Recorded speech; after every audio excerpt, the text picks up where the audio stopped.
उसमें आगे चल रहे हैं रुझानों में तो कम से कम। हाँ, भवानीपुर से शुभेंदु अधिकारी हैं। शुभेंदु अधिकारी बंगाल में बीजेपी का फेस है। राइट। वो एक दौर में कहा जाता है कि ममता बनर्जी को सीएम बनाने में शुभेंदु अधिकारी बल्कि पूरे अधिकारी परिवार का बहुत बड़ा हाथ रहा है। अच्छा। वो ममता बनर्जी को जो है उन्होंने सपोर्ट किया।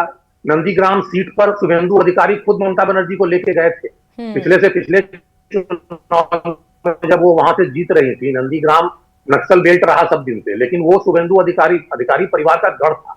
तो ये ममता बनर्जी को वहां लेके गए थे लेफ्ट फ्रंट के खिलाफ, और इन्होंने ममता बनर्जी को प्रोजेक्ट किया था, अपना नेता माना। लेकिन फिर बाद में जब बीजेपी ने वहां पे अपना स्ट्रांग होल्ड बनाना शुरू किया तो उनको सबसे सटीक चेहरा जो है वो अधिकारी परिवार ही लगा। एक के बाद उन्होंने अधिकारी परिवार के सारे लोगों को अपने साथ जोड़ा, और इसका ये जो है उनको परिणाम भी पिछली बार मिला। नंदीग्राम जैसी जीत पे सीएम का चुनाव हार जाना, ये बहुत बड़ी उपलब्धि थी शुभेंदु अधिकारी के लिए, और वही उपलब्धि हमको इस बार लगती दिख रही है भवानीपुर में। अगर जो है ममता बनर्जी हार गई खुदा न खास्ते, तो ये जायंट किलर पिछली बार भी थे और जायंट किलर इस बार भी जो है शुभेंदु अधिकारी साबित होंगे। और अगर सब कुछ ठीक रहा तो मुझे लगता है कि आपको अगले सीएम के रूप में शुभेंदु अधिकारी। बिल्कुल। इस बीच बड़ी खबर यह है कि पश्चिम बंगाल में बीजेपी का प्रदर्शन बेहतरीन है। अभी तक जो सबसे हाईएस्ट सीटें अचीव की थी बीजेपी ने वो 77 थी, लेकिन अब जो खबर आ रही है और जो रुझान आ रहे हैं उसमें पश्चिम बंगाल में बीजेपी बहुत अच्छा परफॉर्म करती हुई नजर आ रही है।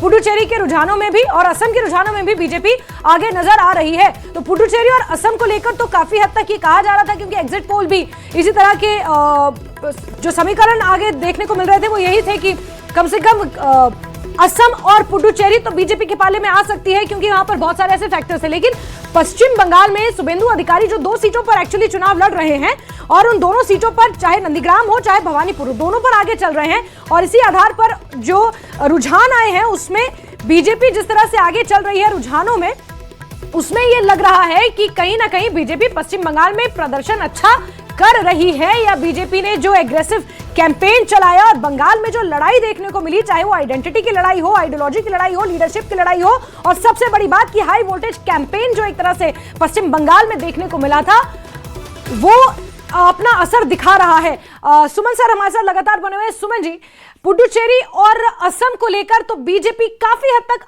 आश्वस्त भी थी, और अभी तक जितना हमने लोगों से बात की उनका भी कहना है कि कोई ऐसे एंटी इनकम्बेंसी फैक्टर बहुत ज्यादा हावी नहीं था। लेकिन पश्चिम बंगाल में जो आइडियोलॉजी की लड़ाई, आइडेंटिटी की लड़ाई, हाई वोल्टेज कैंपेनिंग की लड़ाई, मछली खाना वहां पर जाकर, झालमुड़ी खाना वहां पर जाकर, ये तमाम चीजें चर्चा का विषय रही, और अब बीजेपी रुझानों में आगे नजर आ रही है। क्या ये रुझान किसी भी सूरत में रिजल्ट्स में तब्दील हो सकते हैं, क्योंकि टक्कर बहुत कांटे की है? अगर यही रुझान बने रहते हैं, 1 घंटा अगर ये रुझान बने रहे तो आप मान के चलिए कि यही रुझान परिणामों में आपको तब्दील होते हुए दिखेंगे। 2 सीट ऊपर 2 सीट नीचे। अच्छा। इससे ज्यादा का फर्क इससे इतर मुझे दिखता नहीं है। जहां तक वहां के पॉलिटिक्स की बात करूं मैं, तो जो इस बार के आपको नतीजे दिख रहे हैं, इसमें एक फैक्टर बहुत स्ट्रांग है। पिछले चुनाव में जो 77 सीटें हम लोग बात करते हैं, वो पूरा 77 सीटों में से मैक्सिमम सीटें बीजेपी ने गेन की थी नॉर्थ बंगाल में। जो नॉर्थ बंगाल का जब हम बात करते हैं, तो वो आता है आपको दार्जिलिंग है, सिलीगुड़ी है, अलीपुरद्वार है, जलपाईगुड़ी है, ये सारा इलाका है। ये सब बीजेपी के गढ़ रहे हैं। पार्टिकुलरली ये जो है वहां पे नेपाली समुदाय वाला जो गोरखा समुदाय है वो, प्लस वहां पे कई सारे बिहार के लोग बसे हुए हैं, और आदिवासी और जनजातीय लोगों का जो है वो इलाका है। इनमें बीजेपी की पकड़ शुरू से वहां पर बहुत स्ट्रांग रही है। तो इसकी वजह से वहां पे बीजेपी, और यूं मुझे लग रहा है कि इस बार भी बना हुआ है दार्जिलिंग के सारी सीटों पे जो 5 सीटें हैं उस पर बीजेपी आगे है। जलपाईगुड़ी की सभी 7 सीटों पर बीजेपी आगे दिखा रहे हैं। हाँ। तो इसका मतलब है कि बीजेपी ने जो अपना स्ट्रांग होल्ड है वो नहीं खोया है। और जो साउथ बंगाल है, जिसमें पिछली बार टीएमसी स्वीप कर गई थी, साउथ बंगाल में इस बार बीजेपी ने इनरोड किया है। साउथ बंगाल में बीजेपी ने अपनी पकड़ थोड़ी सी ये की है, मजबूत की है, जिसका नतीजा आपको इसमें दिख रहा है। अभी जो रुझान चल रहे हैं उसमें आपको देखने को मिल रहा है। जो 30 या 32 क्या हम ये कह सकते हैं कि ये थोड़ा मतलब चीजें क्लियर नहीं है, क्योंकि 2019 के लोकसभा चुनाव अगर हम देखें तो पश्चिम बंगाल में तो बीजेपी ने अच्छा परफॉर्म किया, लेकिन फिर 2 साल बाद जब विधानसभा के चुनाव हुए तो टीएमसी ने वहां पर भरपूर बहुमत हासिल किया। और जैसा कि आप कह रहे हैं कि कुछ उत्तर बंगाल के ही और कुछ औद्योगिक क्षेत्र हैं जो बंगाल के, सिर्फ वहीं पर बीजेपी अच्छा परफॉर्म कर पाई थी। साउथ बंगाल बीजेपी के लिए अभी भी भेद पाना बहुत मुश्किल है। और क्या 2026 में भी यही ट्रेंड और यही चीजें देखने को मिल सकती हैं? साउथ बंगाल पूरी तरह से नहीं भेद पाई है। अगर साउथ बंगाल बीजेपी पूरी तरह से भेद पाई होती तो आप मान के चलिए कि बीजेपी अभी ऑलरेडी 150 का आंकड़ा पार कर चुकी होती। इसका मतलब है टीएमसी को जो आप 109 सीटें अभी दे रहे हैं, इसमें दिख रही है स्क्रीन पे, वो निश्चित रूप से साउथ बंगाल में उसका स्ट्रांग होल्ड है। और जो हम लोग बात कर रहे हैं ना 2024 का या 2019 के इलेक्शंस की, आप इस बात को समझें कि बंगाल में जब हम लोग ये बात करते हैं कि एक हिंसक चुनाव होते रहे, तो पूरे देश में चुनाव के दौरान हिंसा खत्म हो गई थी। ये सवाल तो पूछा जाएगा कि जब पूरे देश में हिंसा खत्म हो गई थी तो सिर्फ बंगाल में ही हिंसा क्यों होती थी? आखिर बंगाल में ऐसा क्या था कि वहां के लोग कोई बाहर से तो नहीं आए हैं, हमारे ही देश के लोग हैं। बिल्कुल। तो आखिर वहां पर ऐसा क्यों होता है कि पिछले चुनाव में 2021 के इलेक्शन में 21 में 58 लोगों की मौत हुई थी इलेक्शन, टोटल इलेक्शन प्रोसेस के दौरान। बिल्कुल सर, एक सेकंड आपको बहुत माफी के साथ रोक रही हूँ सर, बीच बीच में आपको बहुत माफी के साथ रोकना पड़ेगा क्योंकि बड़ी खबर यहाँ पर आ रही है लगातार, एक के बाद एक बड़ी खबरें, जहां पश्चिम बंगाल बीजेपी में और टीएमसी में कांटे की टक्कर है। झारग्राम की सभी सीटों पर बीजेपी आगे चल रही है और झारग्राम की ये सभी सीटें हैं जिस पर बीजेपी आगे चल रही है। और ऐसे में पश्चिम बंगाल में बीजेपी और टीएमसी के बीच एक कांटे की टक्कर देखने को मिल रही है। झारग्राम जिला है जिसकी सभी की सभी विधानसभा सीटें हैं, नयाग्राम, गोपी बल्लभपुर, झारग्राम और बिनपुर, ये ऐसी सीटें हैं जहां पर बीजेपी आगे चल रही है। और जैसे कि सुमन सर भी कह रहे थे कि कुछ ऐसे इलाके हैं जहां पर बीजेपी स्ट्रांग है सुमन सर, वैसे ही झारग्राम अगर की बात की जाए तो वहां पर 4 विधानसभा सीटें पड़ती हैं पश्चिम बंगाल की। झारग्राम की जब हम बात करते हैं तो हमको भूलना नहीं चाहिए कि ये वही जिला है जहां मोदी जी ने झालमुड़ी खाई थी। झारग्राम की सभा से निकल करके और उसके बाद उन्होंने झालमुड़ी वहां खाई थी। तो आपको नतीजों में ये झालमुड़ी भी दिख रहा है। बिल्कुल। आपको ये भूलना नहीं चाहिए कि नतीजों में ये हो सकता है कि ये झालमुड़ी भी दिख रहा हो, क्योंकि जो संकेत कहते हैं, संदेश कहते हैं, राजनीति में इनका बहुत असर होता है और भारतीय जनता पार्टी इसमें महारत हासिल कर चुकी है। किस जगह बिल्कुल सर, एक सेकंड रोकना चाहूंगे आपको यहाँ पर। ये वो देखिए मौका है जो सुमन सर भी जिक्र कर रहे हैं कि झारग्राम ही वो इलाका था। अच्छे वाला कितने का होता है? 10-20। हाँ जो भी है बना दो। हाँ धान थोड़ी खाएंगे? हाँ खाएंगे, बिल्कुल खाएंगे।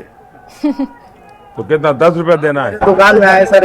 हाँ 10 रुपए देना है। नहीं भाई ऐसा नहीं।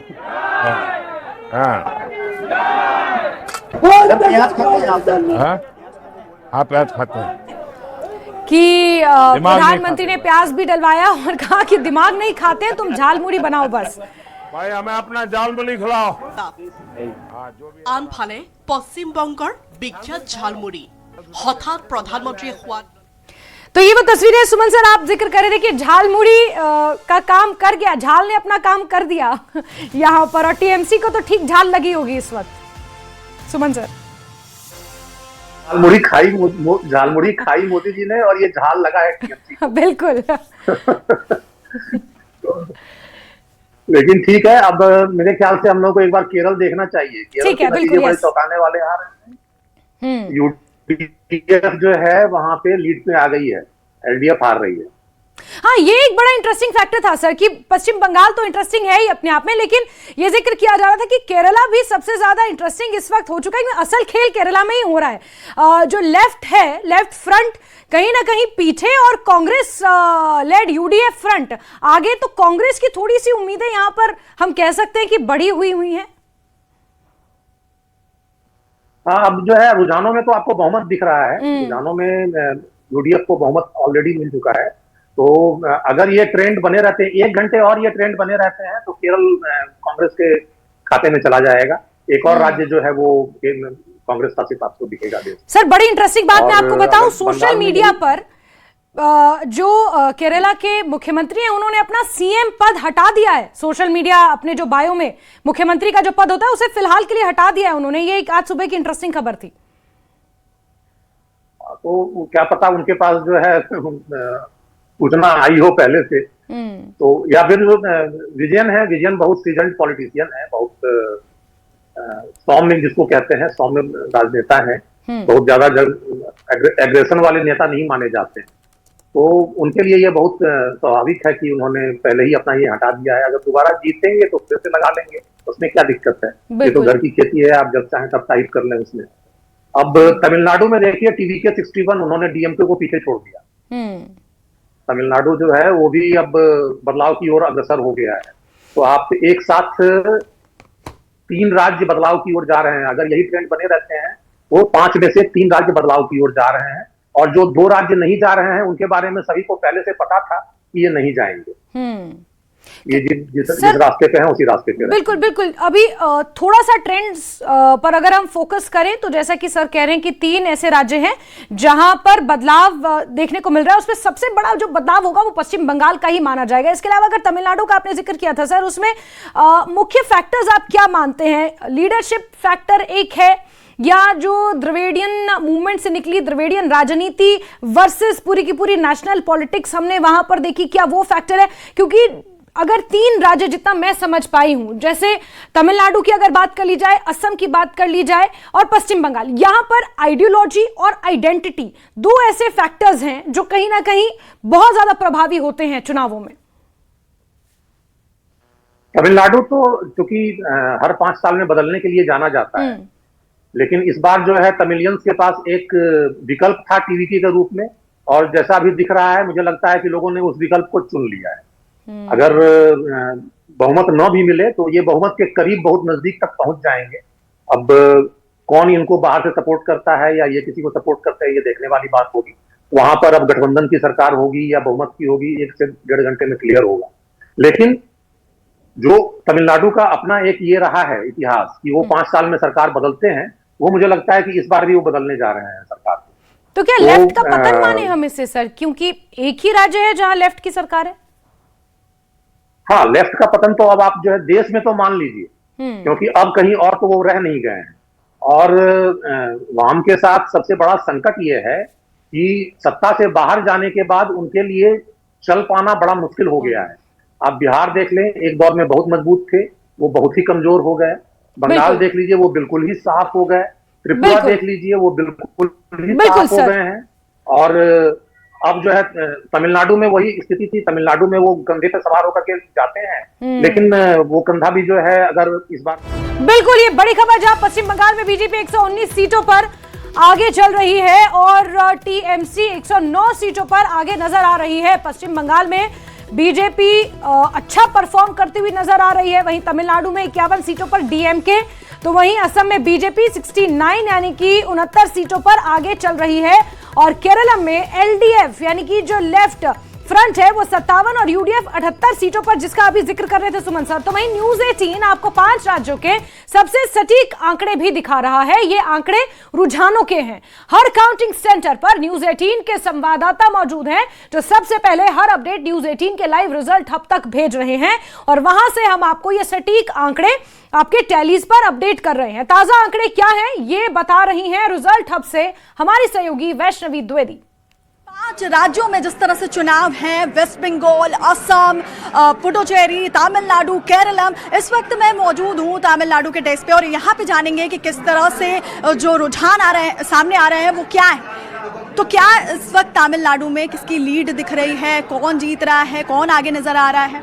अभी फिलहाल DMK लीड पे है, बनाए हुए है। जी। अच्छा, DMK और जो विजय हैं, जिन्होंने जो एक्टर से नेता बने हैं विजय, उनके क्या वो लीड कर रहे हैं इस वक्त, या DMK मुझे तो लगता है डीएमके ही लीड करेंगे। तो देखिए, जिस तरह से इनका कहना है कि डीएमके लीड कर रही है तमिलनाडु में, आगे बढ़ेंगे और बात करेंगे वेस्ट बंगाल की। वेस्ट बंगाल जो है वो चर्चा में है, कांटे की टक्कर वहां चल रही है। रुझान जिस तरह से सामने आए हैं उसमें साफ दिख रहा है कि किस तरह से जो एक एग्जिट पोल्स में ये कहा जा रहा था कि बीजेपी की जीत होगी, लेकिन यहाँ पर कांटे का मुकाबला देखने को मिल रहा है। और सबसे बड़ी बात, जो हॉट सीट की बात करें भवानीपुर, वहाँ पर ममता बनर्जी इस वक्त आगे चल रही हैं और बीजेपी के शुभेंदु अधिकारी की बात करें तो वो फिलहाल अभी पीछे चल रहे हैं। वेस्ट बंगाल सीट पर भी बात करेंगे यहाँ पर लोगों से। वेस्ट बंगाल में अभी क्या कुछ चल रहा है, किसकी लीड दिख रही है? वेस्ट बंगाल में अभी बीजेपी ने 8 सीटों से लीड पा ली है। बीजेपी 117 पे चल रही है, टीएमसी का गठबंधन 108 पे है और ममता बनर्जी अभी भी अपनी सीट जो है भाबनीपुर उस पे पीछे चल रही है। शुभेंदु अधिकारी लीड बनाए हुए हैं लगातार। तमिलनाडु में जो टीवी के है वो काफ़ी स्पीड से ग्रोथ कर रही है 28 सीट के साथ। एडीएमके प्लस ने कहा कि जो सीट ग्रोथ है वो हॉल्ट हो चुकी है 29 पे ही, काफ़ी समय से बढ़ नहीं रही है और डीएमके प्लस सबसे आगे चल रही है 55 सीट्स के साथ। केरला में टक्कर का मुकाबला है, एलडीएफ एंड यूडीएफ के बीच में मात्र 2 सीटों का डिफरेंस है। असम में इस वक्त बीजेपी क्लियरली लीड करते हुए दिख रही है बहुत बड़े गैप से, 67 बीजेपी प्लस का गठबंधन का वो है और कांग्रेस सिर्फ 9 सीटों पर चल रही है। पुडुचेरी में भी बीजेपी का गठबंधन जीतते हुए दिख रहा है। तो अगर वेस्ट बंगाल की बात करूं मैं, तो वेस्ट बंगाल में क्या लगता है कि in the end of the day क्या ये कड़ा मुकाबला ही देखने को मिलेगा? हाँ, मुझे ऐसा लगता है कि बहुत ही क्लोज रहने वाला है मुकाबला और जब फाइनल टैली पूरी हो जाएगी उसके बाद जो पार्टी की इंटरनल पॉलिटिक्स है और जो उनका डिसीजन है वो मैटर करेगा कि कौन सरकार बनाता है। भवानीपुर सीट पर क्या कुछ देखने को मिल रहा है? ऐसा माना जा रहा था शुभेंदु अधिकारी कड़ी टक्कर दे रहे हैं, अभी वहां पर क्या हालात है? शुभेंदु अधिकारी क्लियरली लीड कर रहे हैं इस वक्त, ममता बनर्जी पीछे चल रही हैं। हालांकि अभी कुछ समय पहले ममता बनर्जी भी लीड कर रही थी, लेकिन ये आंकड़ा घटता बढ़ता रहेगा, तो अभी देखते हैं क्या रहता है। बिल्कुल, आंकड़ा घटता बढ़ता रहेगा, रुझान है ये, अभी देखने वाली बात होगी कि एंड ऑफ द डे क्या कुछ होता है। असम के डेस्क पर चलेंगे और असम का यहाँ पर जानेंगे कि असम में क्या कुछ चल रहा है। असम में अभी क्या चल रहा है? हिमंता बिस्वा शर्मा की अगर बात करें तो किस तरह से वो लीड में नजर आ रहे हैं। कांग्रेस ने जो भी दावे वादे किए थे वो सब फेल होते नजर आ रहे हैं। हाँ, वो तो दिख रहा है कि अभी 9 सीटों में पोस्टल बैलेट की काउंटिंग शुरू हो गया है और सिर्फ 9 सीटों में कांग्रेस आगे है। कांग्रेस प्लस जो उनका गठबंधन बना था वो आगे है। बाकी जो बीजेपी प्लस है एनडीए का 67 सीट में वो लोग लीड में है और जो मतलब एग्जिट पोल का प्रेडिक्शन था वही सही होने जा रहा है असम में। बिल्कुल, तो एग्जैक्ट पोल यहाँ पर एग्जैक्ट पोल में बदलता हुआ नजर आ रहा है। हिमंता बिस्वा शर्मा पर जनता ने भरोसा दिखाया है, जनादेश हिमंता बिस्वा शर्मा के पक्ष में दिख रहा है। हाँ, हिमंता बिस्वा शर्मा के पक्ष में दिख रहा है और इस बार असम में बीजेपी हैट्रिक करने जा रहा है और हिमंता बिस्वा शर्मा दूसरी बार सीएम होने जा रहा है। वो अभी स्पष्ट हो गया है कि 67 सीट में अभी उन लोगों का मतलब आगे है बीजेपी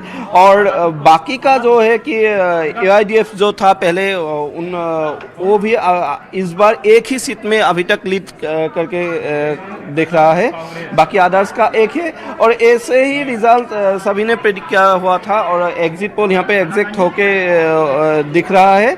बाकी का तो ऐसा कुछ बड़ी अघटन अभी तक देखने को नहीं मिल रहा है, जो जैसा प्रेडिक्शन था वैसा ही हो रहा है अभी तक। जी, तो जैसा प्रेडिक्शन था वैसा ही हो रहा है। अगर ये हम असम की बात कर रहे थे, वेस्ट बंगाल पर वापस आते हैं और ये जानने की कोशिश करते हैं कि अगर मुकाबला कांटे का रहता है तो क्या जो अदर्स हैं, क्या जो अन्य हैं वो यहाँ पर जो खेल है वो बिगाड़ भी सकते हैं और बना भी सकते हैं, इसके बारे में जानेंगे। सर, कांटे की टक्कर देखने को मिल रही है वेस्ट बंगाल में, तो जो इन द एंड अगर कांटे का मुकाबला ही रहता है तो अदर्स जो हैं यहाँ गेम चेंजर साबित हो सकते हैं, किंग मेकर साबित हो सकते हैं। अभी तक तो ट्रेंड नहीं पता चल रहा है कि कोई अगर ऐसा नहीं है। अगर बीजेपी और तृणमूल के बीच ही दोनों की लड़ाई चल रही है, बहुत सारे आगे है। जैसे नॉर्थ बंगाल में बीजेपी बहुत आगे जा चुका है और साउथ बंगाल में थोड़ा जो ट्रेंड अभी तक दिख रहा है, साउथ बंगाल में टीएमसी का नज़ारा ही फिर देख चुका है। तो ये जो अब तक के रुझान हैं उसमें कांटे की चक्कर वेस्ट बंगाल में दिख रही है। वहीं अगर बात करें हॉट सीट की भवानीपुर की, तो वहाँ पर ममता बनर्जी आगे दिखाई दे रही है। असम की बात करें तो बिल्कुल क्लियर बीजेपी की जीत होती दिख रही है, हिमंता बिस्वा शर्मा आगे चल रहे हैं। तो वहीं बीजेपी नेता